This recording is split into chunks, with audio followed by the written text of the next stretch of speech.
તો ખ્યાતિકાંડમાં કાર્તિક પટેલને લઈને મોટા સમાચાર સામે આવ્યા છે। મુખ્ય આરોપી કાર્તિક પટેલ સામે ચાર્જશીટ ફાઇલ થશે। આવતીકાલે ગ્રામ્ય કોર્ટમાં ક્રાઇમ બ્રાન્ચ ચાર્જશીટ ફાઇલ કરશે। 5000થી વધુ પાનાની ચાર્જશીટ ફાઇલ કરશે પોલીસ। ત્યારે ચાર્જશીટમાં 105 સાક્ષીઓના નિવેદનનો સમાવેશ થાય છે।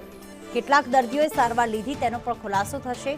સરકારે બનાવેલી કમિટીના રિપોર્ટનો પણ ચાર્જશીટમાં સમાવેશ કરવામાં આવ્યો છે।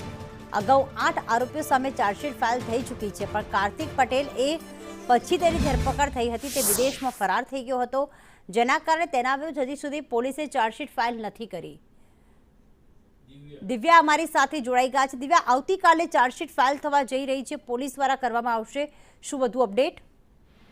પ્રીતિ, ખ્યાતિ હોસ્પિટલ કાંડમાં ખોટી રીતે લોકોના હૃદય ચીરનાર એવા મુખ્ય આરોપી કાર્તિક પટેલને હવે કાયદાનો ઘડિયો ખસાઈ ચૂક્યો છે અને આવતીકાલે કોર્ટમાં કાર્તિક પટેલ સામે ચાર્જશીટ ફાઇલ કરવામાં આવી શકે છે ક્રાઇમ બ્રાન્ચ દ્વારા।